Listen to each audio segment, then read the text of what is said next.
Some people don't get better when you pray for them. They react, they resist, or they grow louder. And Jesus was very clear about why. 1. You notice resistance the moment you obey God. The Bible never portrays demonic influence as loud or dramatic. It shows it waiting, watching, remaining unprovoked until authority enters the room. In Luke 4:33-35, an unclean spirit stayed completely silent while Jesus was present. There was no interruption, no visible disturbance, no reaction at all. Nothing happened until Jesus spoke with authority. And when he did, the reaction was immediate. Not because of the words themselves, but because alignment had entered the space. That detail changes how everything else should be interpreted. Spiritual resistance is often comfortable around belief. It tolerates conversation about God. It tolerates prayer that stays abstract. It even tolerates faith that never translates into obedience. What it does not tolerate is a life that actually lines up.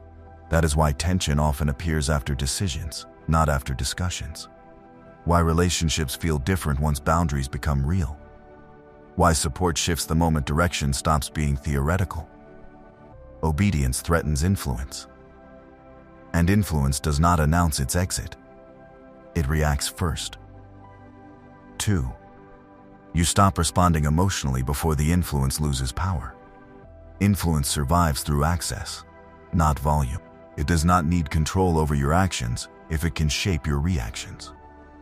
Jesus understood this completely. That is why he never allowed emotional tension to dictate his response. He did not rush to resolve discomfort, and he did not speak just to stabilize the atmosphere. Stillness was not avoidance. It was alignment holding its ground. James 4:7 reveals the order most people reverse. Submission to God comes first.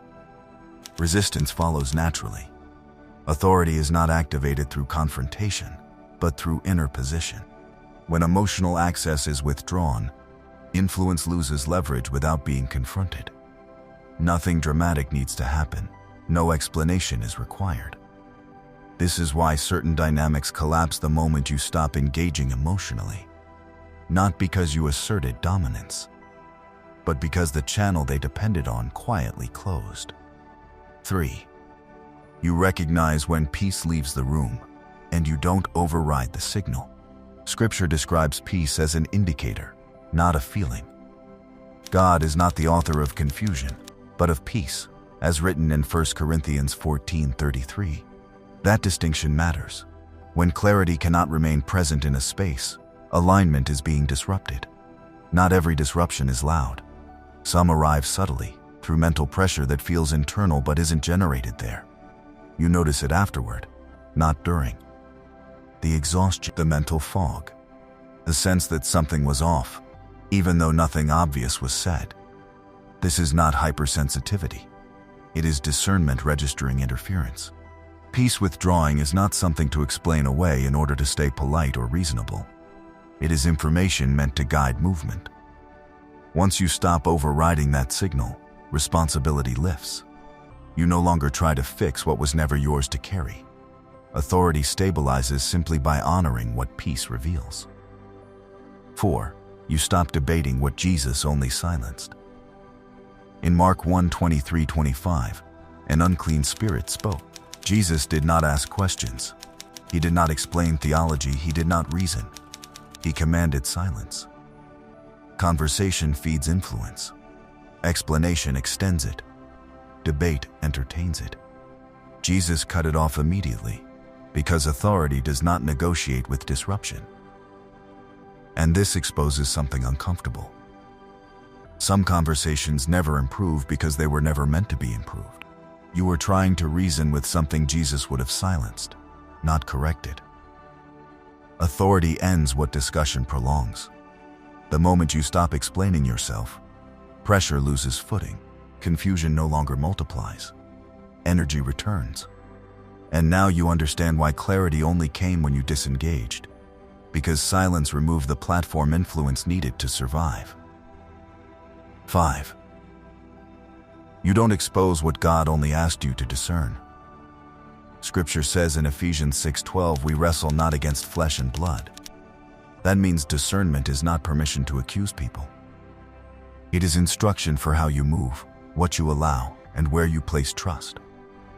Jesus often knew exactly what was operating in people, yet he revealed it selectively, strategically, with authority, not explanation.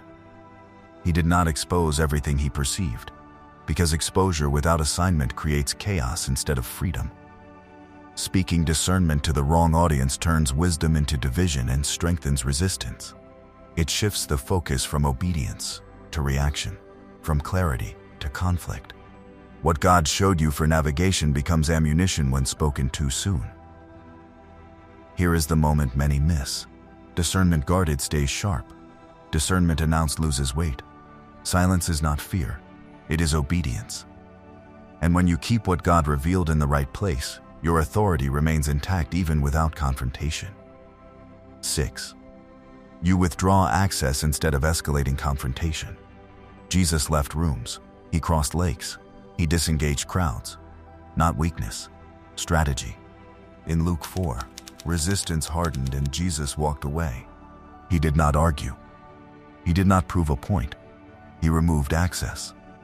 And removal did what confrontation never could. Influence weakens when access is removed. Distance starves what confrontation feeds. Attention is fuel.